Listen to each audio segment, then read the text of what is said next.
Hello guys, ನಮಸ್ಕಾರ. ನಾನು ನಿಮ್ಮ ಯಾದಗಿರಿ ಹುಡುಗಿ. ಇವತ್ತೇನು ನಮ್ಮ ಮನೇಲಿ ಸ್ಪೆಷಲ್ ಅಂದರೆ ಟೊಮೆಟೊ ಚಟ್ನಿ ಮಾಡ್ತಾ ಇರೋದು. ಇವಾಗ ಯಾಕೆ ಟೊಮೆಟೊ ಚಟ್ನಿ ಮಾಡ್ತಾ ಇದ್ದಾರೆ ಅಂದರೆ ಸುಮ್ಮನೆ ತಿನ್ನೋಗೋಸ್ಕರ, ಯಾರಿಗ್ಯಾರಿಗೆ ಇಷ್ಟ ಆಗುತ್ತೆ, ತಿನ್ಬೇಕನ್ಸುತ್ತೆ, ಅದಕ್ಕೋಸ್ಕರ ಟೊಮೆಟೊ ಚಟ್ನಿ ಮಾಡ್ತಾ ಇರೋದು. ನಮ್ಮ ಮನೆಯಲ್ಲಿ ಇವತ್ತು ಸ್ಪೆಷಲು.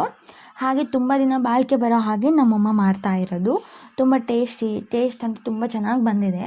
ಒಂದು ಸತಿ ನೀವು ಮನೇಲಿ ಟ್ರೈ ಮಾಡ್ಬೋದು. ತುಂಬ ಈಸಿ ಪ್ರಾಸೆಸ್ ಇದೆ. ಯಾವುದೇ ಕಾರಣಕ್ಕೂ ಎಷ್ಟು ಹೆವಿ ಮಾಡೋದೇನಿಲ್ಲ. ಮನೆಯಲ್ಲಿರುವ ಸಾಮಾನುಗಳಿಂದನೇ ಮಾಡುವ ಒಂದು ಈಸಿ ರೆಸಿಪಿ.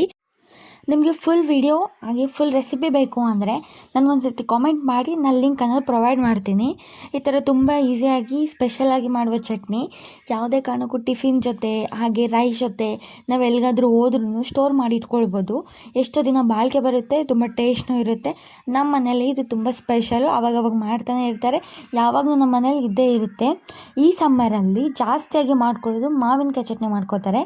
ಬಟ್ ನಾವು ಈ ಸತಿ ಆಲ್ರೆಡಿ ನಮ್ಮ 1 ಇಯರಿಂದ ಮಾಡಿರೋದು ತುಂಬ ಜಾಸ್ತಿ ಇರೋ ಕಾರಣದಿಂದ ನಾವು ಮಾವಿನಕಾಯಿ ಚಟ್ನಿ ಮಾಡಿಲ್ಲ.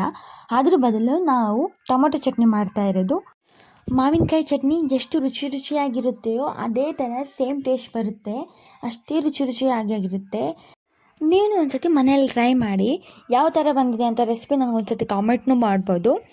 ಇನ್ನು ಈ ಥರ ವಿಡಿಯೋಸ್ ಬೇಕು ಅಂದರೆ ನನ್ನ ಚಾನಲ್ ಸಬ್ಸ್ಕ್ರೈಬ್ ಮಾಡ್ಕೊಳ್ಳೋದು ಮರಿಬೇಡಿ. ಶೇರ್ ಮಾಡಿ, ಹಾಗೆ ಕಾಮೆಂಟ್ ಮಾಡಿ, ಲೈಕ್ ಮಾಡಿ. ಈ ಥರ ಇನ್ನೂ ಯೂಸ್ಫುಲ್ ವೀಡಿಯೋಸ್ ನಿಮಗೋಸ್ಕರ ಬರ್ತಾನೆ ಇರ್ತವೆ. ನಿಮ್ಗೆ ಯಾವ ಥರ ವಿಡಿಯೋ ಬೇಕು ನನಗೊಂದು ಸತಿ ಕಾಮೆಂಟ್ ಮಾಡಿದರೆ ನಾನು ಅದೇ ಥರ ವಿಡಿಯೋ ನಿಮಗೋಸ್ಕರ ಟ್ರೈ ಮಾಡ್ತೀನಿ. Thank you all. Bye bye.